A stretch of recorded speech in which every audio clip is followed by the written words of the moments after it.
¿Qué tal amigas? ¿Qué tal amigos? Qué gusto saludarles nuevamente aquí en Análisis con su servidor Eduardo Andrade en el canal que tiene el mejor auditorio de YouTube.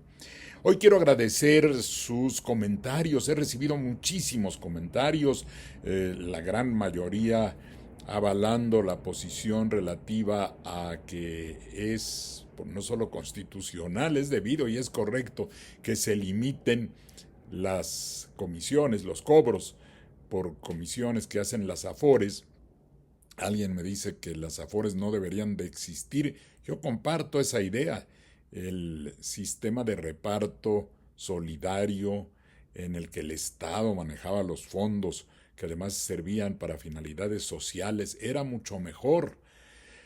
Pero bueno, el neoliberalismo trajo esa fórmula de las cuentas individuales y ahora resulta bastante difícil poderla desechar. Pero voy a algunas preguntas que me han formulado, muy interesantes algunas. Miren, hay una que no lo comprendo totalmente bien porque se refiere a las indemnizaciones, me dice la persona que se identifica como Marcar, que le parece que los jueces están imponiendo cantidades totalmente absurdas o desorbitantes por la reparación integral, pero no me da datos precisos. Yo quisiera, si me manda más detalles para poder analizar este aspecto. La pregunta es si tiene que ver algo con la confianza legítima. Yo creo que no, de entrada, por el planteamiento inicial que tiene que ver con el área penal. Pero si Marcar me manda un poquito más de datos, con mucho gusto trato de hacer el análisis. Luego hay otra participación también de gran interés de, a ver cómo dice aquí, creo que ya necesito otros lentes, Husari, Husari Monroy. Eso, está chiquita la letra, sí. Eso es, Husari Monroy. Sobre el asunto de la mejora regulatoria que traté en mi anterior emisión. Dice que no está de acuerdo conmigo porque respecto de la mejora regulatoria que se contempla en la ley aprobada por el Congreso, tiene por objeto dar a conocer el proyecto a grupos afectados. Sí, es que son dos aspectos, señor Monroy. Es uno, tiene que ver con el hecho de que hay un conjunto de reglas supuestamente para mejorar los trámites, para que sean menos engorrosos. Ahora hay una ley nueva en materia de digitalización y simplificación de trámites, que por cierto sustituyó a la anterior ley de mejora regulatoria. Pero el punto que sostengo y que planteó la Suprema Corte es que los congresos, para fines legislativos, cuando hacen leyes, no tienen obligación ninguna de adoptar o de someterse a los mecanismos de impacto regulatorio. Eso es para las autoridades administrativas, para que si van a introducir un nuevo trámite o van a modificar uno ya existente, cuenten primero con un visto bueno de la autoridad en materia de mejora regulatoria. Solamente los congresos pueden quedar obligados cuando realizan una acción administrativa directa que tiene que ver con los particulares. Por ejemplo, si van a efectuar una licitación y los particulares pueden hacer una solicitud para participar en un proceso, por ejemplo, de adquisiciones, y ahí van a meter algún tipo de trámite nuevo los congresos. Ahí sí, porque esa es una función administrativa, no legislativa. Pero insisto, el Congreso, ni los congresos locales, ni el Congreso de la Unión, tienen obligación de someter sus decisiones como autoridad representativa a ningún tipo de análisis de impacto regulatorio. Y bueno, un aspecto filosófico que me llamó mucho la atención y quiero agradecerle sus mensajes a Víctor Hugo. Víctor Hugo me dice, y me tuvo pensando anoche, por eso ya le puse que iba yo a grabar algo ahora, porque él dice que el bien común no tiene ideología. ¿Por qué señala esto? Porque yo en la emisión anterior digo que hay distintas ideologías jurídicas y que hay distintas formas de ver el derecho, y esto es así también en materia de un concepto como el bien común. Yo parto de esta idea. Todos los seres humanos, tenemos una visión del mundo y de la vida, un conjunto de ideas y de valores en los que creemos, porque así nos educaron, porque a la medida en que fuimos avanzando en la vida analizamos y reflexionamos, pero observamos la realidad desde ese conjunto de ideas, de valores, de esa posición frente al mundo, frente a la vida, que todas las personas tenemos y que son distintas. No todos pensamos igual, afortunadamente. De manera que cualquier concepto, prácticamente no hay ningún concepto que no esté sujeto a distintas posibilidades de percepción. Protágoras ya decía que sobre todas las cosas hay dos puntos de vista, el célebre filósofo griego, y así es, cada persona puede ver desde distinto ángulo las cosas y con criterios diferentes. Y todos los conceptos surgen como conceptos que están inmersos en nuestra mente, tienen algún sentido ideológico. El bien común no es un concepto totalmente neutro. Es más, la propia expresión bien común tiene una carga ideológica desde la Edad Media, desde allá viene, con Santo Tomás, cuando hace sus planteamientos sobre la ley eterna, la ley divina, la ley natural, la ley humana, señalando que esta es una disposición de la razón para el bien común, dictada por quien tiene a su cargo la comunidad, el cuidado de la comunidad. Y el bien común en esa filosofía tomista, cristiana, que luego es recogida fundamentalmente por la tendencia cristiano-demócrata en los sistemas políticos actuales, está identificada con el pensamiento que llamamos de derecha. Y el pensamiento de derecha ve las cosas de una manera distinta a un pensador de izquierda. El caso de la expresión bien común está vinculado pues a una corriente ideológica por sí misma, la expresión que es una corriente ideológica identificada con la derecha. En tanto que, por ejemplo, una persona de izquierda procurará usar términos como bienestar general, interés social y no acudir a la expresión bien común. De manera que por ese lado ya de entrada hay una carga ideológica en esa expresión. ¿Y qué es lo que identifica en la actualidad? Es un largo proceso que viene desde la ubicación de quienes formaban parte de la Asamblea Nacional Francesa durante la Revolución, los jacobinos, los más radicales, los que querían terminar con la monarquía, estaban buscando un Estado laico, en fin, tenían las ideas más revolucionarias, les llamaban jacobinos, y esos quedaron sentados a la izquierda, y desde entonces, por esa circunstancia, al pensamiento más revolucionario, más contrario al conservadurismo, se le suele identificar como la izquierda. Los otros, los que eran más tradicionalistas o partidarios de la monarquía, quedaron a la derecha. Y por eso es que ahora hablamos de izquierda y de derecha.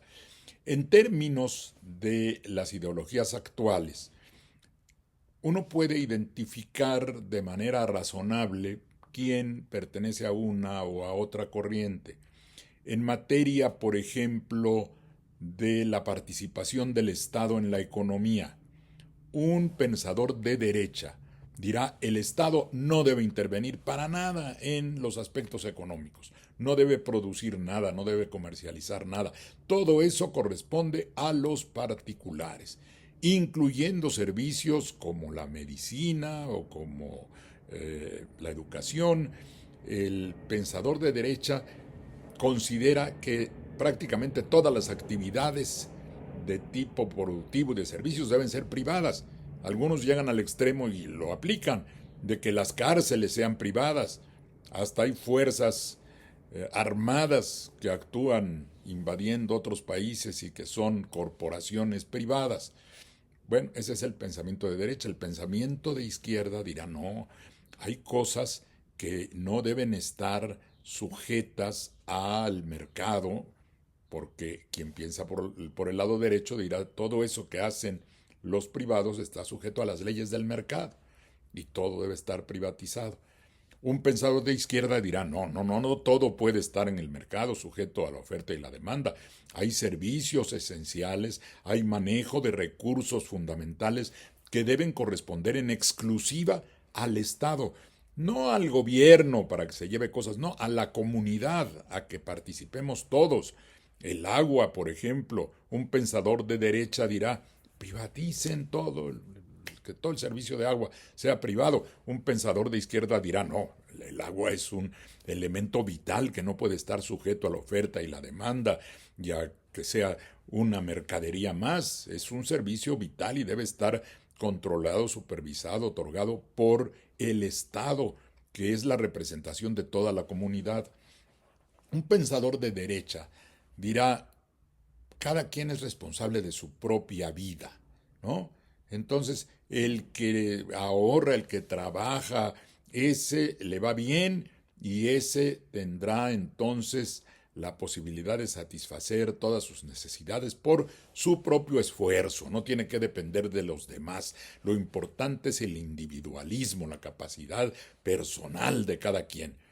Un pensador de izquierda dirá, no, en la sociedad lo importante es la cooperación, la colaboración. No se puede pensar que si una persona no ha tenido éxito, el pensador de derecha mide todo muy por el éxito, sobre todo económico. Si una persona no ha tenido éxito, no tiene dinero para ir al doctor, el pensador de derecha va a decir, pues ese es su destino, ¿por qué no ahorró? Cada quien es responsable, no vamos nosotros a estar cuidando de aquel que no pudo pagar los médicos a tiempo, pues ya si fallece, pues ese es su destino. Un pensador de izquierda dirá, no, no puede ser porque la sociedad tiene que velar también por algunos aspectos esenciales de los seres humanos, de nuestros semejantes. No podemos saber cómo trató la vida y la propia sociedad a esta persona que está en una situación tan difícil de pobreza. Debe haber un servicio público que le asegure la atención de su salud. Entonces, sí hay distintas versiones, distintas visiones. En materia de cuestiones morales, un pensador de derecha dirá que el aborto es un crimen y que debe castigarse a la mujer que recurra a esa práctica de manera voluntaria. Un pensador de izquierda dirá, no, es una decisión que cada mujer debe tomar porque es el desarrollo también de su propia vida con independencia a la del producto de la concepción. Un pensador de derecha se opondrá al matrimonio entre personas del mismo sexo y lo hacen en muchos lugares. Un pensador de izquierda dirá, no, esa es parte de la libertad que cada persona debe tener para decidir sus preferencias. Hay posiciones, pues, incluso de distinto tipo en materia de aspectos económicos, en materia de aspectos sociales, en materia de cuestiones morales. E incluso hay personas que para unas áreas se ubican más a la izquierda y para otras más a la derecha. En una misma persona puede haber distintos posicionamientos ideológicos. Todo pues está marcado por la ideología. En el caso que yo ponía también en el otro video, la persona de izquierda, como lo señalaba hace unos instantes, propondrá que los servicios públicos de mayor importancia sean ofrecidos por el Estado y no privatizados. De modo que, al mismo tiempo, en relación con el bien común, a eso iba yo, el bien común lo ligarán a una u otra situación. Y si una persona es de derecha, dirá el bien común está ligado a lo que yo pienso que debe hacerse en la sociedad, porque eso es para el bien de todos. El pensador de derecha dirá, existe la mano invisible de la que hablaba el economista Adam Smith, y entonces el bien común vendrá de esa libertad absoluta en materia económica. El de izquierda dirá, no, al contrario, el bienestar general provendrá de que haya una regulación y una participación del Estado que regule la economía y que impida los abusos del mercado. Incluso la soberanía, Víctor Hugo, porque ahí me puso usted esa parte de la soberanía. La soberanía es más. La soberanía es un concepto ideológico desde su más remoto origen. Surge precisamente de la lucha ideológica y política entre el poder absoluto de los monarcas y el pensamiento liberal que se iba abriendo paso al inicio del Estado moderno, poco después de la terminación de la Edad Media. El concepto de soberanía no había aparecido como tal hasta que se da ese enfrentamiento ideológico en donde el soberano quiere ser el monarca y reclama para sí ese carácter absoluto de poder que tiene como monarca. El opositor a la monarquía dirá, no, la soberanía es un concepto que debe radicar en el pueblo, que debe estar en toda la gente, que debe ser una cuestión pública, general, no puede pertenecer a una sola persona. De modo que la soberanía es un concepto polémico e ideológico desde que surge. El gran teórico de la soberanía, que fue Juan Bodino, Jean Bodin, el francés Jean Bodin, que escribe los 6 libros de la República y es el primer autor que define con claridad la soberanía como el poder supremo de la República y que orienta el pensamiento respecto a este tema, va a dar la pauta para que luego otros pensadores vayan desarrollando ideológicamente este concepto y sirve como base, por ejemplo, del Estado Nacional para consolidar el poder del Estado Nacional, entendida la soberanía como el máximo poder al interior del Estado y un poder hacia el exterior que es igual a los demás estados, que no acepta un poder superior externo. Hasta el día de hoy sigue habiendo un conflicto ideológico con el término soberanía. Durante la globalización, que ahora parece ir hacia atrás, se dijo ya desapareció la soberanía de los estados. Hubo autores como Francis Fukuyama, ¿no?, que decían ya es el fin de la historia y ya no habrá una soberanía alegada por cada estado nacional. Pues esa es una posición ideológica respecto a la soberanía, que la juzga como algo que tiende a desaparecer. Otra posición ideológica, por ejemplo, yo sostengo que no podemos hacer a un lado el concepto de soberanía. Sigue siendo la base de la constitución de los estados que conforman el orden mundial. Todo el mundo está organizado hasta hoy en estados nacionales y cada estado nacional tiene esa condición porque ejerce una soberanía.